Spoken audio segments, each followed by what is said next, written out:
Thank you for listening to the Business of Fun podcast. It is me, your host, Dave Wakeman. Thank you so much for being here today. I have a great one with Angela Meleca. Oh, we got into it. We had a great conversation. I can't wait for you to hear it. But before we get to my conversation with Angela, a couple of reminders. Make sure you check out my website. It's www.davewakeman.com. This is going to go out sometime around Labor Day, so we will be back into the swing of things. My out-of-office alert is down. Everybody's back to work, so let's do it.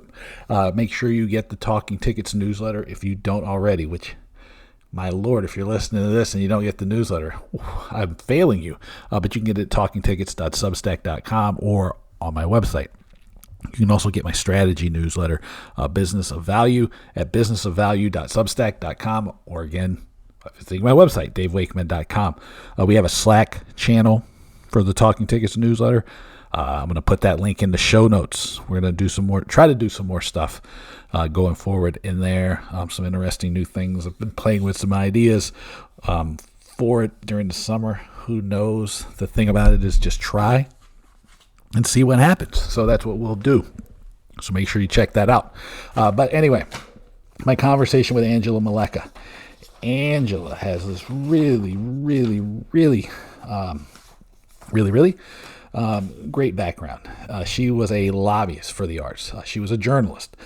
She has worked on all sides of many issues in the arts, and I just started doing some research. I don't remember exactly how I found out about Angela's work, but I was really excited to get a chance to talk to her. So we talked about some of the work that she's doing around a idea called the Collective Arts Impact Initiative.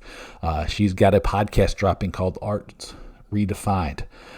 She brings up an idea called the Renaissance of Relevance. And then there was a couple things that we brought up that I was really keen to talk to her about because I made notes on them. It's her focus on shifting the way that arts talks about the arts to kind of focus on the impact of the business of the arts, which is really important.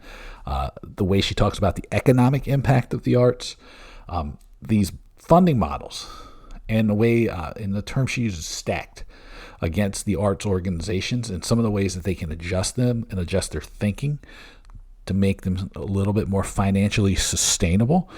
We talk a little bit about the scarcity mindset of people in the arts. We hit on the return on arts, which I said I was totally going to steal from her, and I plan on it because it's a great term. She talks about communications. She talks about the obsession with light language, or maybe light language is not the way she did it, but she, what we would call fluffy stuff. And she talks about how that doesn't necessarily do a favor to people in the arts. The light language is how she put it. Talks about how to ask for money. We talk about the number of people in an audience. We talk about the impact of the arts. We talk about kind of the carryover effect. So we had a little bit of a conversation about philosophy and the way that she approaches the arts. And this is a great one. I really enjoyed talking to Angela. I think you're going to enjoy the conversation as well on the Business Fun.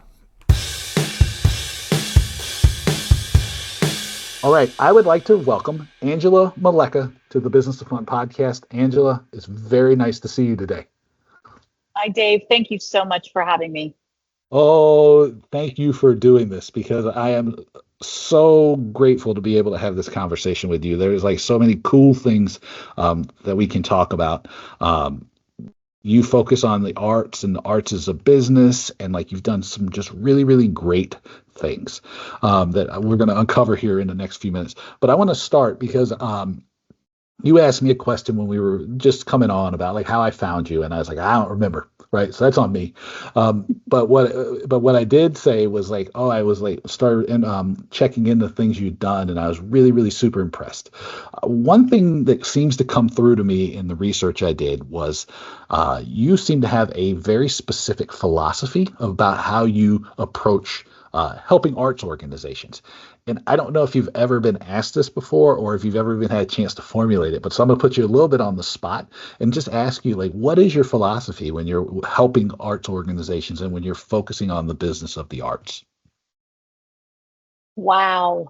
So if anybody knows me, they would know that I'm not often at a loss for words.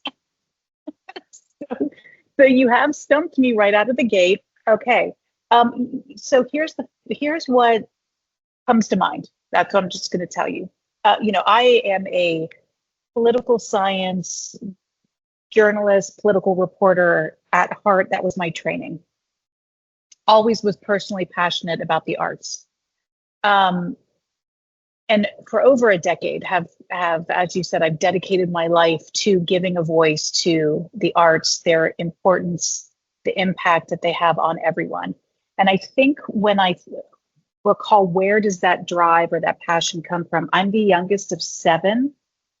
So my oldest sibling is 9.5 years older than me. So if you could imagine being the youngest of seven, 7 and 9.5 years, I was, and the sibling closest to me in age is 3 years older than me. So we've got like six packed together as sardines. And then I was called the mistake, right? Like, but I was the prop for my siblings' entertainment. So they would have me perform for them. Like, I was that, Mikey, he'll eat anything kind of kid, Yeah. if you remember that. Okay. That was me.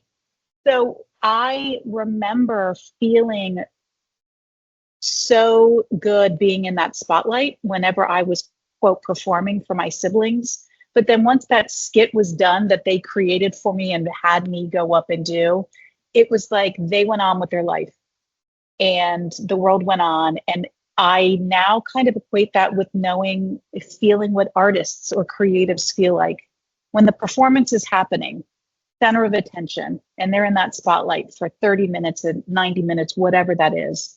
And then we all go back to our daily lives and we're forgotten. The arts are forgotten or they're not valued as to really what they contribute. So my philosophy is that we need to get away from focusing on the performance only, but we need to focus on the process. Impact with the arts happens during the process. It's what's in between performances. That's where the real work is happening, whether you are a professional artist and that's your daily profession, or you're participating in the arts through school or any extracurricular. What you're getting from that, from a social, emotional well-being, job preparedness, all of these intrinsic values that are invaluable in any industry. That's happening during the process of the arts. And so my philosophy is shining a light on that in between, knowing that we celebrate the performance for that aesthetic, beautiful thing that it is. But it's something that we must recognize every day that without arts, we're not innovative. You need to be creative to be innovative. And so that's kind of my drive every day is kind of cracking open that way of thinking. I don't know if that's what you were looking for, but that's what came to mind. I thought it was great because I find that it's hard I think everybody needs a philosophy to guide their work, right? Or just in life, probably. But we'll keep it to just work today. Um, and I think that like a lot of times we don't have a chance unless somebody asks us about it. We don't exactly know. And I was curious mainly just because a little bit when dealing with people in the arts, I've been struggling how to help them understand that the real impact of what they do, right? Because like you said, there's absolutely that time when the performance happens, that 30, 60, 90 minutes, whatever it is that happens. And that's powerful. And that might be I guess for lack of a better term, the spark that lights a fire.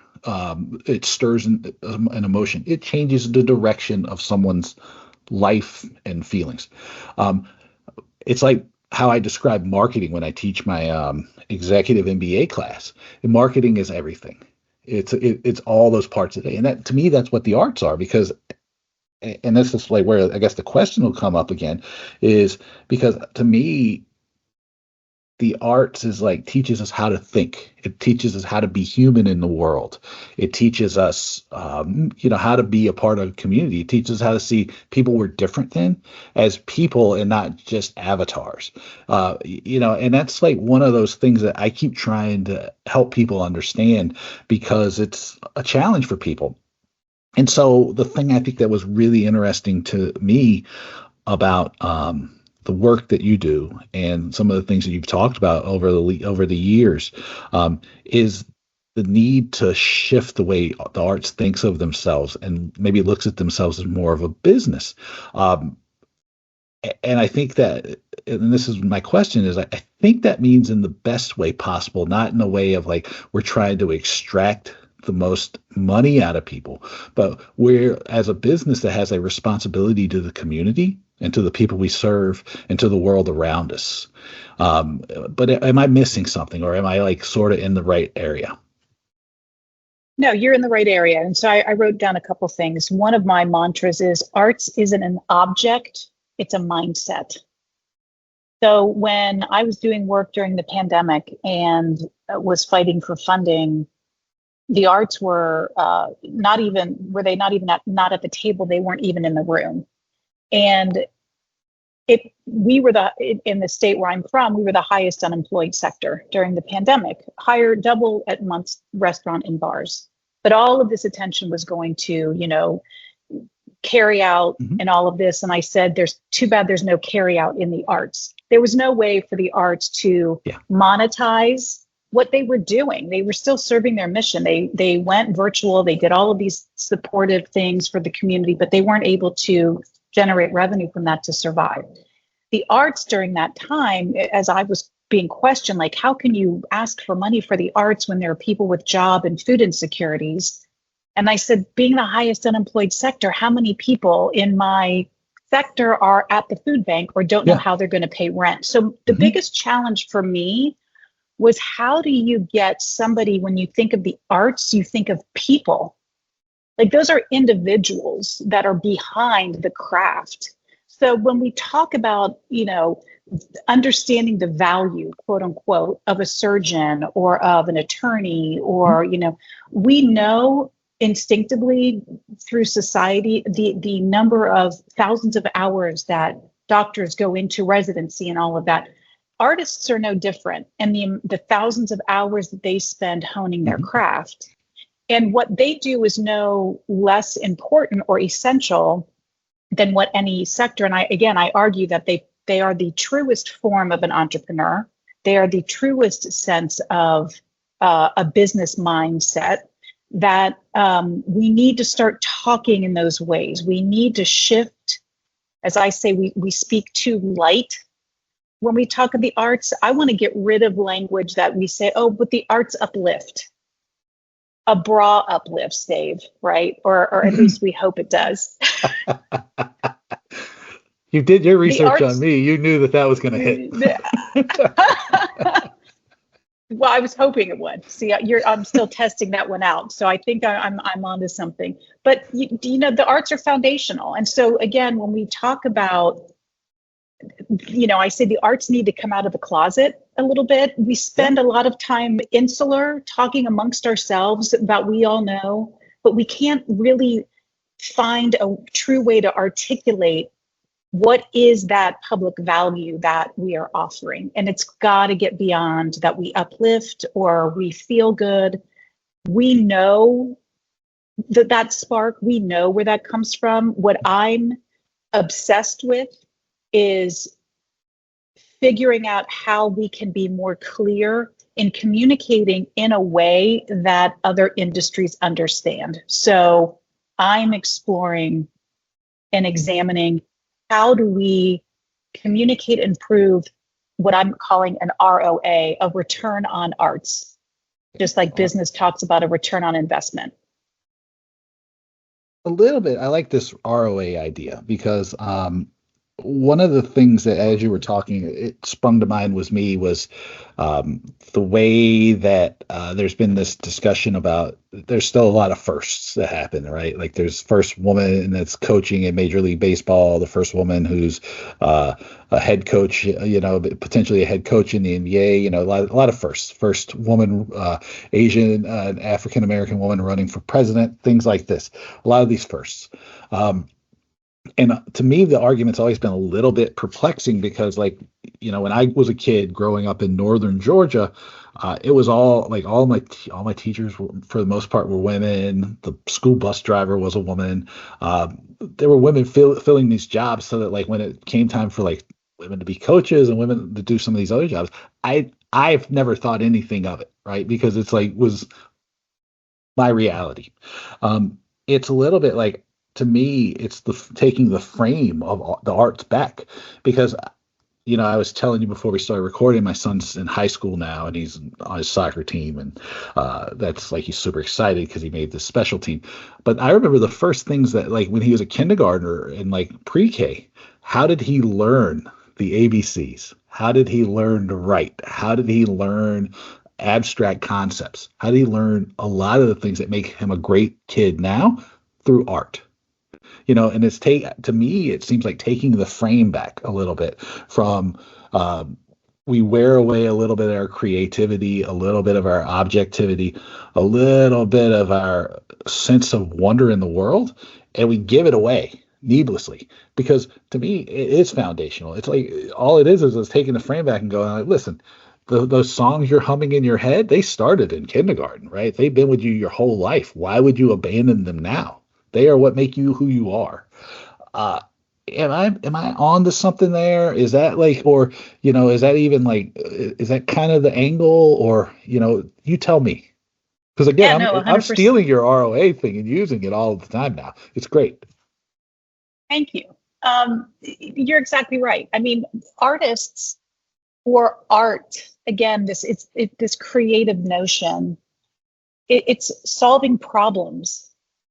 That's where I want to get to. It's having that imagination. There was a study that came out, or a report, that after 9/11, where they said, had people in the security, like national security position, could wonder or imagine what would it be like, or could you possibly fly a plane through the World Trade Center, that could perhaps have diverted or avoided such a tragedy from happening. That's where that creative Mhm. mind comes from. That's where, when you talk about Edison or the Wright brothers, those inventors were creative. They were wondering, they were tinkering, they were solving Mhm. problems. That's what artists and creatives do every day.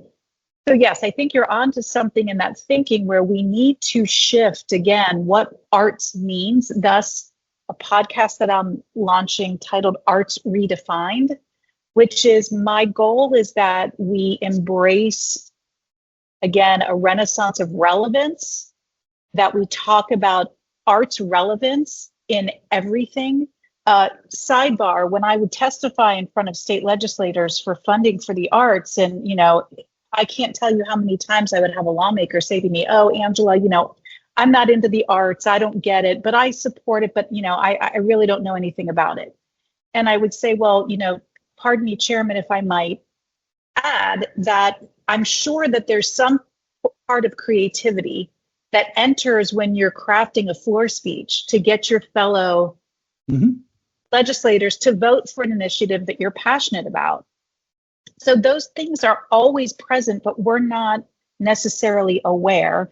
And then I also don't think that it's a coincidence that, as STEM had been so prevalent in education, that the more we hyper focused on science, technology, engineering, and math, and the arts were repressed and became, less important, that's where we saw the decline in creativity among industries, and where we had employers saying, we don't have employees who are collaborative, are problem solvers, are think abstractly.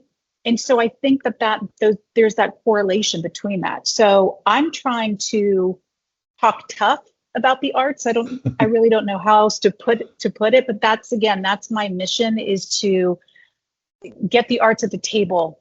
And I think the arts should be the first at the table in whether it's economic development or innovation or prosperity, jobs, on and on and on. Oh, I agree. Um, which probably makes for a somewhat could make for a somewhat boring podcast. But I'm a professional, so that's that. So we're outside. So I will make this sound less agreeable, even just Okay. so. But I do agree, because and the way I will couch it, because it's that these things that people don't necessarily think they appreciate have been shown. It's proven in the data. It's not me. I mean, I agree because I can read a chart and I can read a bit of research, and I can tell you that like these things that have always been either second guessed or condemned or not given the importance that they rightfully deserve have shown to have tremendous value, and it has an overlap impact throughout our community. So I look at it again. I grew up in rural Georgia, like way out in the boonies. And the closest town was Athens, thank God, but that was still 45 minutes away from where I was. Um, you saw but you go to Athens and for your arts, right? And I remember seeing Charlotte's Web in the movie theater in Athens as a kid. Um, but you combine that with the arts and then like crafts, right? Like those antique type things and things that you build, and then add on a layer of the creativity that goes into something like microbreweries, right? Because all that, and those are all things that I like see when I go to Georgia to visit my family now. They all together, and they've all impacted because they've all been neglected, right? And then all of a sudden, it was through creativity, ingenuity, thoughtfulness that they've shown their power. And at least to me, when I hear you talk about taking control of the narrative and talking tough about it, it's just like I feel like you have to, right? You have to be willing to use this language of ROI and of impact, because if not, it's easy to throw it away. It's easy to ignore it, and I think it's systemic, right? Like, so you're talking to legislators. We have designed a economic system that where they like because most of the time when you're dealing with arts, right, and arts organizations, they don't have a lot of power. So the job is to leech the power out of the small places and funnel it up. The exact opposite of the trickle down stuff that they have promised us is what happens. It's like a big vacuum, and I feel like the arts has in too much lost this power, just needlessly given away its power in hopes of being able to play the game the way it is. And I think what I hear when I'm talking to you and I'm like reading what you're talking about is you want them to like use the language of this movement, of this system, but use jujitsu to make it work for you. Um, Yeah. did I make any Yeah. sense at all, or am I completely Yeah. wrong? No, you're there. You're all over it. When I was fighting for funding during the pandemic, I had people tell me, funders saying, worried that I was talking too negatively, that the arts are nice. We're not supposed to complain. We need to be nice and we need to appreciate. And it's like, what? Like, we need to tell the truth. And that's Yeah. where a lot of these nonprofit arts, where I feel for them is, we have a huge sustainability issue when we come to nonprofit arts. And what I say is their nonprofit status is a tax strategy. It's not a business strategy. So this kind of overlaps with your comments earlier about we need to talk about the business of what the arts is and what we're doing. But because we're so reliant on donors and funders and philanthropists, a lot of organizations are afraid to talk about the realities and the toughness of the business because they're worried that they won't get that investment. And so how do we talk about realities and the struggles that we have while we're also focusing on increasing investment? So there's a couple things that I'm focused on. One is I say it is necessary that we reframe to resonate. We've got to reframe our impact stories to resonate. For 40 years, we have focused on talking about art's economic impact, and that how many billions of dollars we provide to the economy, and that for every ticket we buy to a venue, we're spending $31 in the local economy on parking, and on and on and on. And that's great, but if for 40 years we've been saying the same impact story, and clearly it's not resonating, because every year we've got to fight and claw and scratch for funding, whether it's from corporations or foundations or local economies or governments or the federal government. So we've got to shift how we talk about what that impact is. And so I want to turn and figure out, how do we capture the true public value, the true impact, all of those things that you cited that your son from elementary is learning foundational skills that he will apply for the rest of his life. How do we turn that impact into investment? And so that's what I've been exploring in earnest the past year, is how can we track and measure the ROA or ROI like the health field does, how we do with medicine or studies, how any other industry is shifting, and how do we think of venture capital like the traditional sense of business, and how can we apply that to when we talk about the creative sector? And so I focus a lot too on the creative workforce and using different kind of language again, because when you say the arts, it has this connotation that it's just frivolous and it's an extra. And we need to put the people that are creating this, front and center behind the craft. 100%. It's I think it's one of those things that you talk about making the story, and I think what's interesting to me about what you just said was, I think as a society, right, which any topic I bring up in this podcast is always it exists in the world around it, right, which seems obvious, but so much of the conversations that seem to be had neglect to make that reality evident. It's changing the language that we use to define success, right? Because I get it, right? Like, if somebody goes to, when I worked at the Seattle Theater Group in Seattle, and I was at the Paramount, right?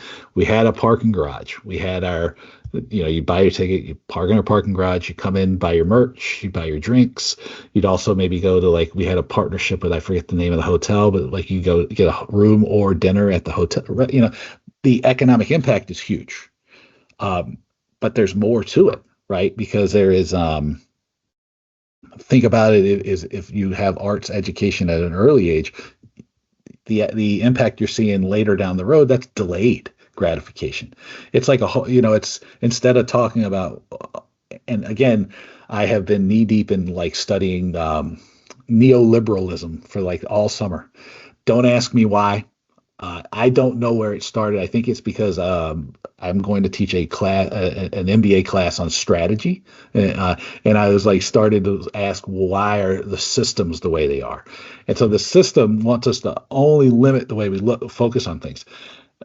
For the arts, that's almost impossible, because again, the impact of the arts starts from the moment you're born until the moment you die, right? So going back to the conversations you'd have with legislators in Ohio, I appreciate the arts. I don't get it.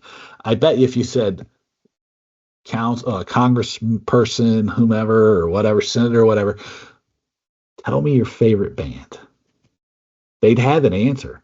And then you'd be like, do you know that this person, I think it's Stevie Van Zandt he has a program where he gets arts funding for music in the schools in New Jersey. Where did Stevie Van Zandt first find his love of the arts? It was arts education in school, right? Everybody is connected to the arts. And it's just listen, don't be such a knucklehead. Look at what's right in front of you, because without that arts funding, we don't have the E Street Band, maybe. You don't have Bruce Springsteen. It's not, the arts is not limited to Hamilton. Right. I was told the arts are for rich white old people. Yeah. Why should, and I tell this story often, and from a prominent uh, public official. And I really appreciated him saying that, because I kept thinking, why is there still that preconceived notion? Why do we have that? And I thought, oh, I know why. And this goes back to me saying the arts need to come out of the closet. For 40 years, how have we advocated for the arts? We bring our elected officials, we invite them to the big fall performance. We invite them to the opening of Hamilton. We bring them to the orchestra gala. What do they see? They see magic. They see perfection on stage. They Mm-hmm. see probably predominantly older, affluent individuals that are likely political donors of theirs. Mm-hmm. Doesn't look like they're hurting very much. But if Honda wants a tax break, they don't take the governor to the Honda dealership and say, look at the 24 Civic, isn't it beautiful?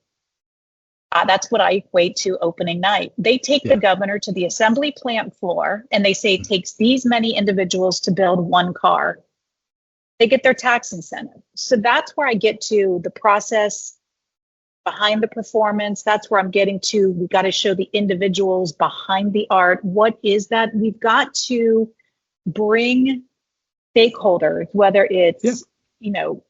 city leaders, corporate leaders, whomever, to the base where the art, show them the mess behind the art. Yeah. It's not just the aesthetically beautiful thing, because at the end of the day, yes, that's what we're most proud of, but we're only telling half the story if we're not showing them the other side. Right. And so that's the years of advocacy that we need to not undo. It's just society has evolved, business has evolved, communications technologies has evolved, but we're still talking about the arts in the same way. And we've got to recognize that it's not resonating the way we need it to resonate. And so in order to get the investment and the funding that is needed to show the return, we know the return, we've got to change the way we talk about it. 100%. And it's a conversation I have regularly with people, because I think you're probably aware of this. Like, so and I know everybody's listening is definitely aware of this. It's like everybody uses the same tired examples, right? Everybody has, whenever they're like doing a case study or they're writing an article or they're doing whatever, it's Apple, it's Tesla, it's Elon Musk take over of Twitter, it's the NFL.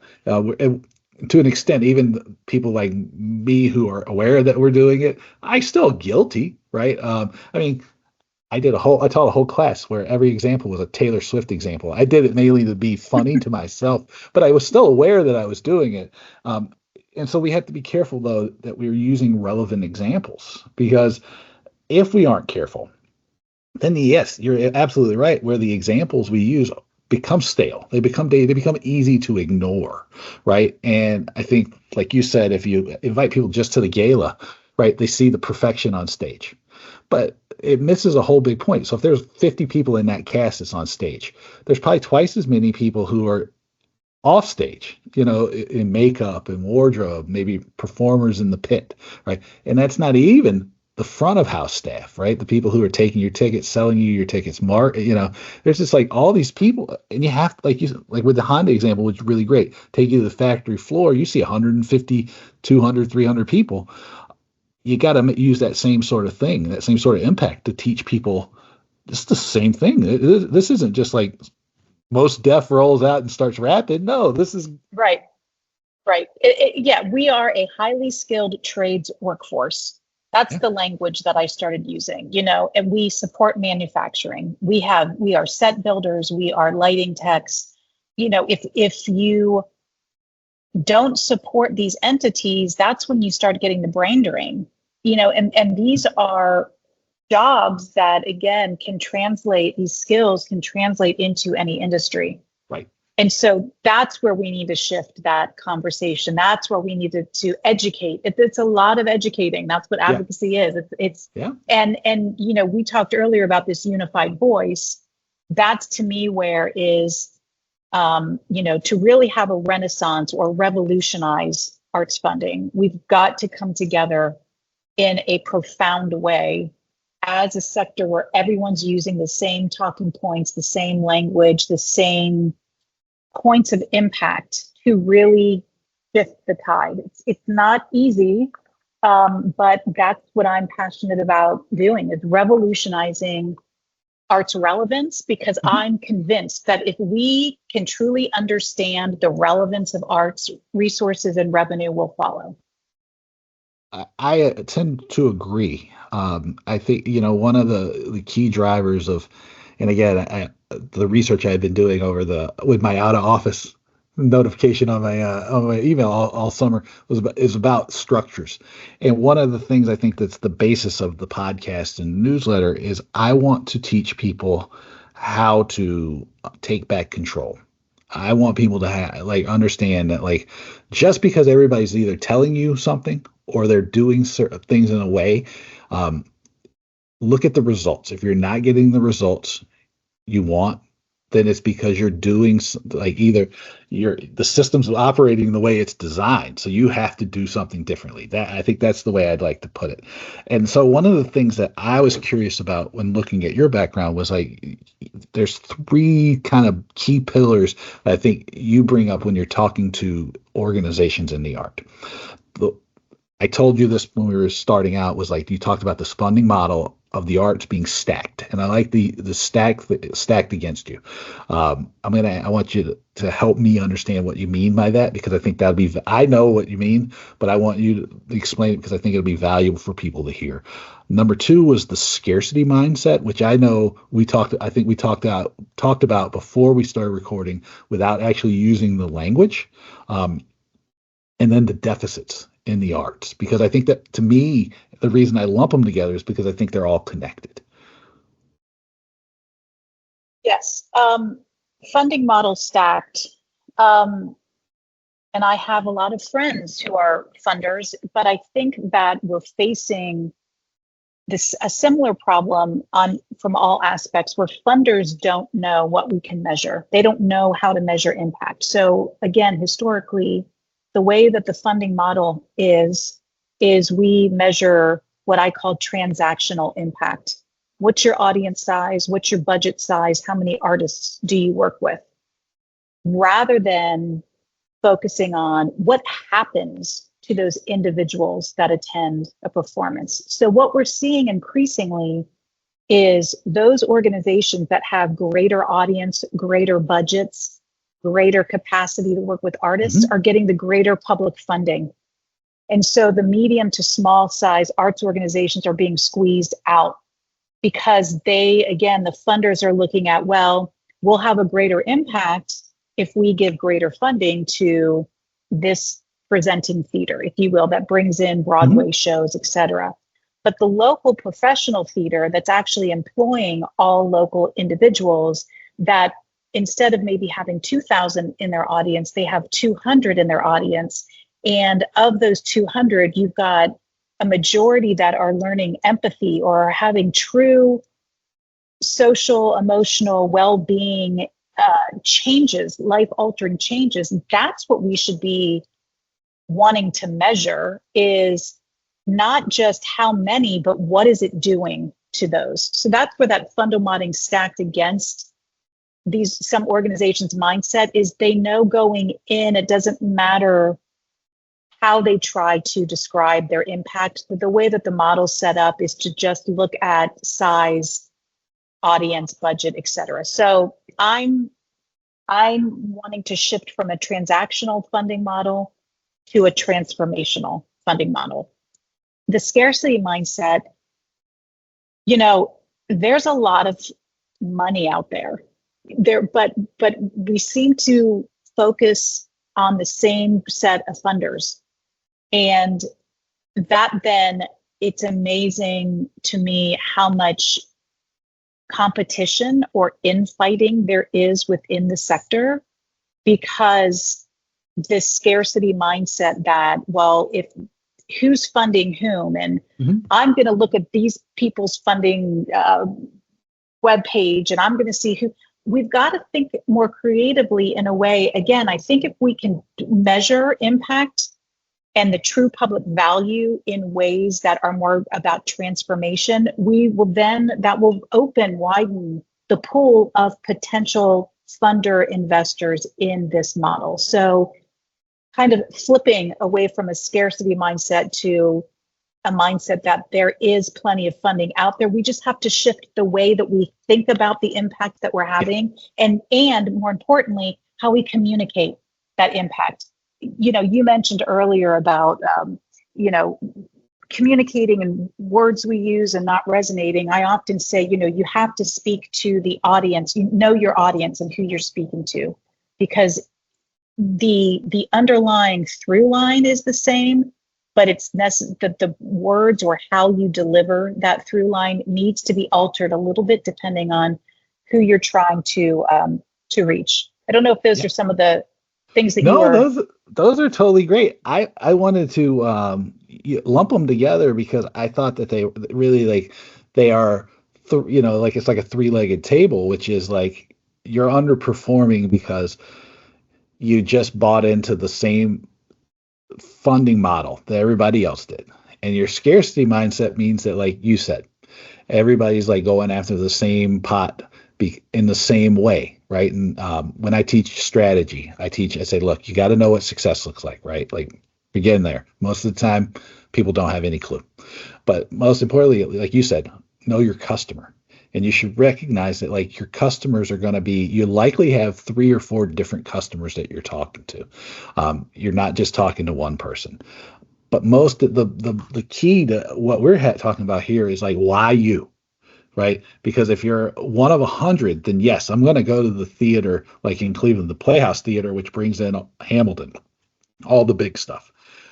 But if I have a better story and I can show you how I'm helping these 200 kids so that like because of their creativity and the power of what they've learned in the arts, maybe it's less necessary that we don't have to spend in later years different kinds of job training or like retraining programs, right? Maybe our impact, our education in our school has greater impact.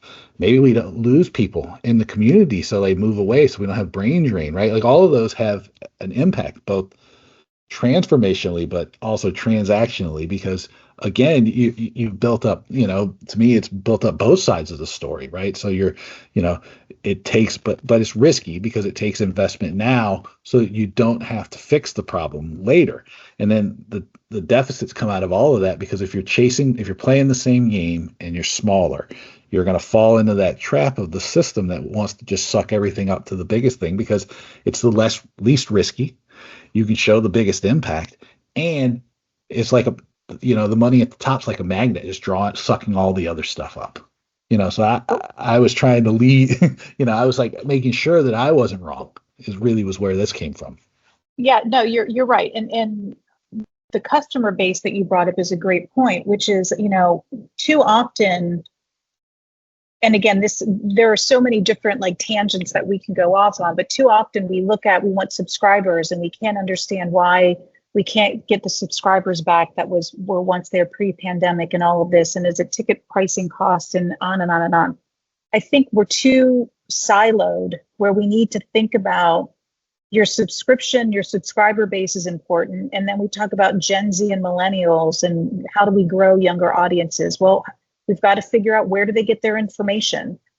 So I did about a 6-month study on millennial and Gen Zs. Where do they get their information? The number one source was word of mouth. It's not social media.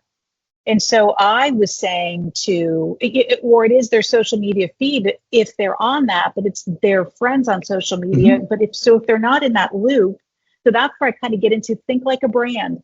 Brands hire influencers. Stop spending your money on social media ads and give that to a younger and invite them to come and participate and then share on their social media their experience that they had by going to whatever performance. So there are different tactics that we can use depending on what audience or what customer base you want to attract. And so having those different mindsets, getting out of that cookie cutter approach Mhm. is necessary for survival. Yeah. The And other I thing would, that go ahead. go Sorry. no, you go ahead. Go ahead.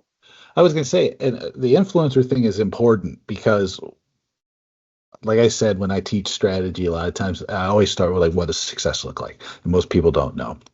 One thing that another hill that I'm willing to fight for is getting people to do even the most bare minimum form of research. Like you said, we went and studied the Gen Z and the millennials. Um, if you don't have any research, if you don't have any idea about your customers, then even paying into influencers, and getting influencers could be a waste of your time. It's like you have to ask, you have to know, like, look, what am I trying to answer here, right? Which is, why are my subscriptions going down? Well, maybe you pull aside a couple of people who've been going for and they're not renewing. They go, why are you dropping your tickets? And then you can go and you can create a hypothesis and then go into like a smaller group and like ask like 5 or 6 of these people, like, why don't you come anymore? Like, what's wrong?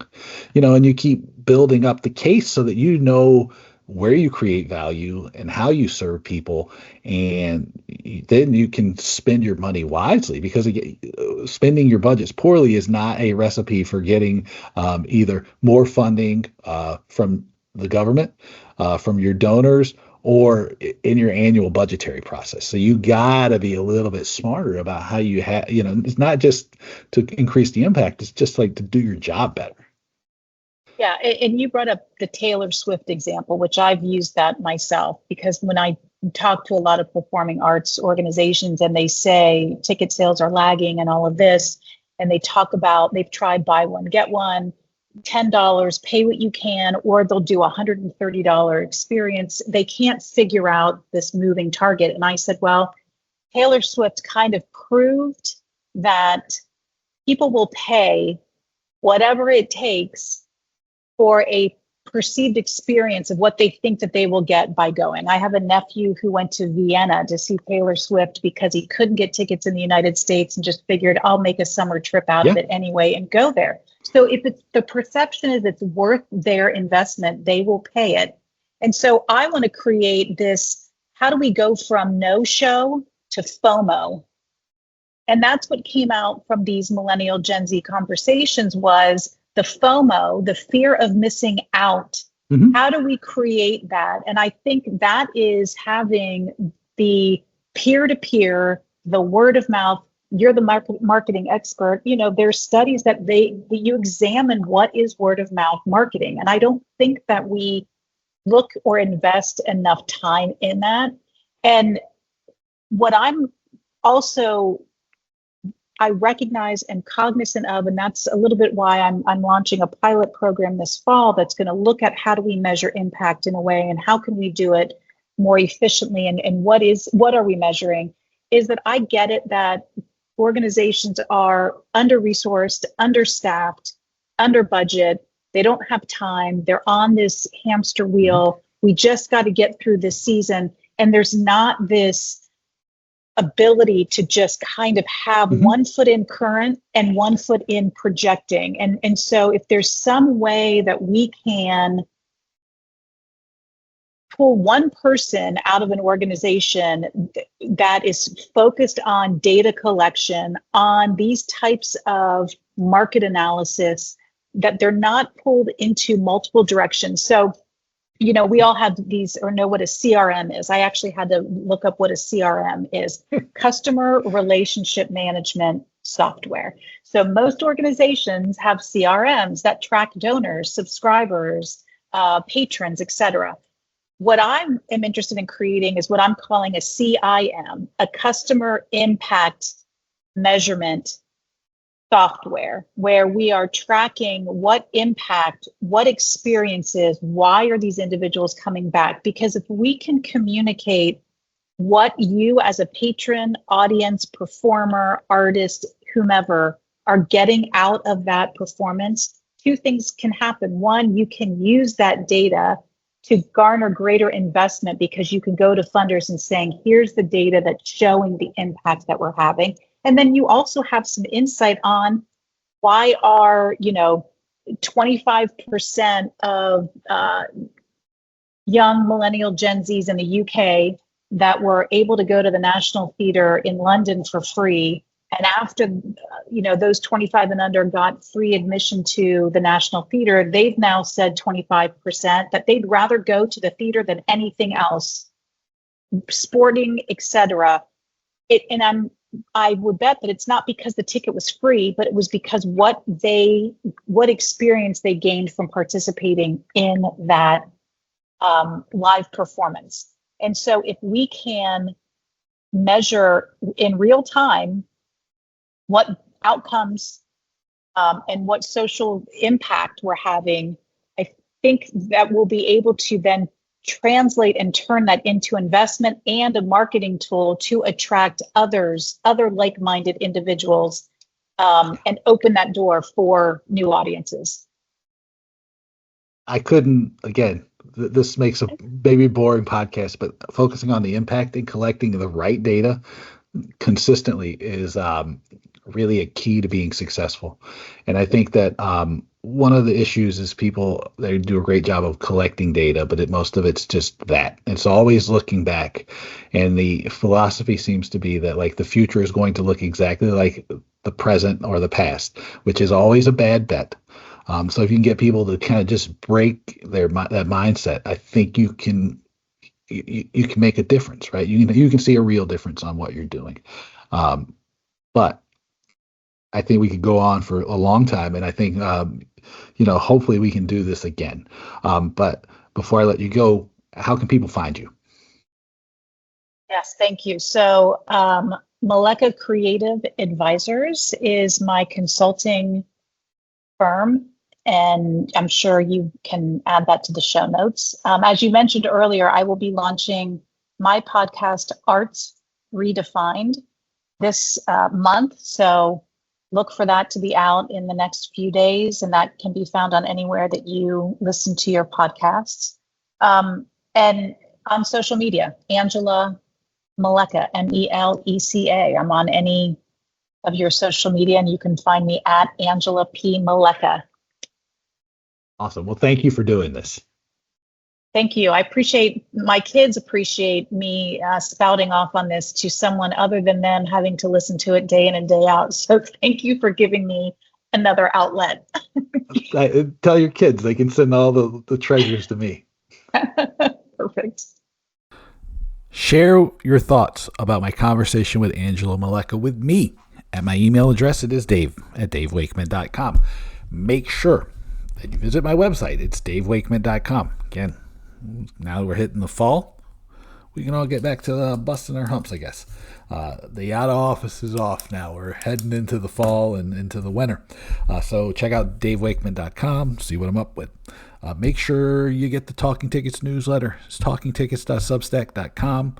There's also a sign-up form on the website, davewakeman.com, or the Business of Value, businessvalue.substack.com. Both of them are great. They target things from two, and one's a little more siloed, one's a little more strategy. They both will help you sell more tickets, get more sponsors, grow your customer base. They will generate more revenue. They will both help you no matter what kind of business angle you're taking. So get them both. As I have mentioned, I'm going to drop the Talking Tickets Slack channel link into the show notes so you can join that. I'm going to try to do some new things in there, see what kind of trouble we can get up to from there. You've made it this far. We're almost an hour into this. So if you're hearing this, I know you love the business of fun, and I'm grateful for you. But do me a favor.